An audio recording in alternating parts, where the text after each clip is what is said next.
ಇದಕ್ಕೆ ಕೌಂಟರ್ ಆಗಿ ಇನ್ನೊಬ್ರು ಬಂದು ಮತ್ತೊಂದು ರೀತಿಯಾದ ಘೋಷಣೆಯನ್ನ ಕೂಗಿದ್ರು. ಹೀಗೆ ಜೈಕಾರಗಳ ಪ್ರತಿಧ್ವನಿ ಬಹಳ ಜೋರಾಗಿ ಕೇಳಿಸ್ತು. ಪ್ರಮಾಣ ವಚನದ ಸಂದರ್ಭದಲ್ಲಿ ಜೈ ಹಿಂದೂ ರಾಷ್ಟ್ರ ಅಂತ ಸಂಸದರೋರ್ವರು ಘೋಷಣೆಯನ್ನ ಕೂಗಿದ್ರು. ಜೈ ಹಿಂದೂ ರಾಷ್ಟ್ರ, ಜೈ ಭಾರತ್ ಅಂತ ಛತ್ರಪಾಲ್ ಸಿಂಗ್ ಘೋಷಣೆಯನ್ನ ಕೂಗ್ತಾರೆ. ಇದು ಜೈ ಪ್ಯಾಲೆಸ್ತೈನ್ ಘೋಷಣೆಗೆ ಪ್ರತಿಯಾಗಿ ಜೈ ಹಿಂದೂ ರಾಷ್ಟ್ರ ಘೋಷಣೆಯನ್ನ ಕೂಗಿರುವಂಥದ್ದು. श्रद्धापूर्वक निर्वहन करूंगा।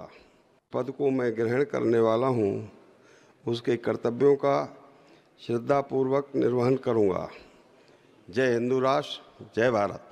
पद को मैं ग्रहण करने वाला हूं, उसके कर्तव्यों का श्रद्धापूर्वक निर्वहन करूंगा। जय हिंदू राष्ट्र, जय भारत। पद को मैं ಸೊ ಇದು ಛತ್ರಪಾಲ್ ಸಿಂಗ್ ಪ್ರಮಾಣ ವಚನ ಸ್ವೀಕರಿಸುವಂತ ಸಂದರ್ಭದಲ್ಲಿ ಹೇಳಿದ್ದು. ಇಬ್ರು ಹೀಗೆ ಒಂದೊಂದು ತೆರಣ ಅಂತ ಘೋಷಣೆಯನ್ನ ಕೂಗಿದ್ದಾರೆ. ವಿಚಾರ ಅಂತ ಅಂದ್ರೆ ನನಗೆ ತಾನೇ ಹೇಳ್ತಾ ಇದ್ದಾಗೆ ಪ್ಯಾಲೆಸ್ತೈನ್ ಓವೈಸಿರು ಅದೇ ಕೇಳ್ತಾ ಇದ್ರು. ಪ್ಯಾಲೆಸ್ತೈನ್ ವಿಚಾರವಾಗಿ ಏನ್ ತಪ್ಪು, ನಾನು ಏನು ಹೇಳಬಾರ್ದು ಹೇಳಿದೆ. ನೀವು ಅಲ್ಲಿ ಹೋಗಿ ಒಳಗಡೆ ಅವ್ರು ಏನೇನು ಹೇಳ್ತಾ ಇದ್ದಾರೆ, ಬೇರೆಯವ್ರು ಏನೇನು ಕೂಗ್ತಾ ಇದ್ದಾರೆ ಅನ್ನುವಂಥದ್ದನ್ನ ಹೇಳಿ. ಬೇರೆಯವ್ರನ್ನೆಲ್ಲ ಖುಷಿ ಪಡ್ಸಕ್ಕೆ ನಾನು ಅವ್ರು ಹೇಳ್ದಂಗೆ ಕೂಗಬೇಕು ಅನ್ನುವಂಥದ್ದಲ್ಲ.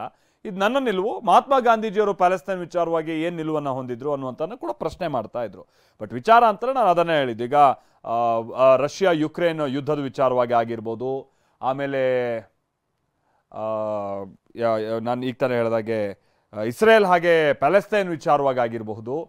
ಭಾರತ ನಿಲುವಿದೆಯಲ್ಲ ಒಂದು ರೀತಿ ತಟಸ್ಥವಾದಂಥ ನಿಲುವು.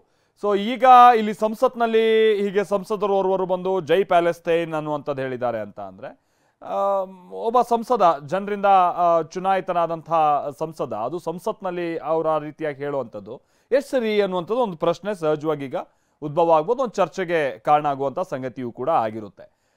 ಮತ್ತೆ ಇನ್ನೊಂದು ಕಡೆ ಛತ್ರಪಾಲ್ ಸಿಂಗ್ ಇವ್ರದ್ದು ಬೇರೆನೇ ಲೆಕ್ಕ. ಅಲ್ಲಿ ಜೈ ಹಿಂದೂ ರಾಷ್ಟ್ರ, ಅದಾದ ನಂತರ ಅಲ್ಲಿ ಜೈ ಭಾರತ್ ಅನ್ನುವಂಥದ್ದನ್ನು ಇದು ಕೌಂಟರ್ ಆಗಿ ಈ ರೀತಿಯಾಗೆಲ್ಲ ಘೋಷಣೆಯನ್ನು ಕೂಗಿದ್ದಾರೆ ಸಂಸತ್ನಲ್ಲಿ. ಹಾಗಾಗಿ ಬೇರೆ ಬೇರೆ ಇರ್ತಂಥ ಪದ್ಧತಿಗೆ ಸಂಸತ್ ಭವನ ಸಾಕ್ಷಿ ಆಗ್ತಾ ಇದೆ.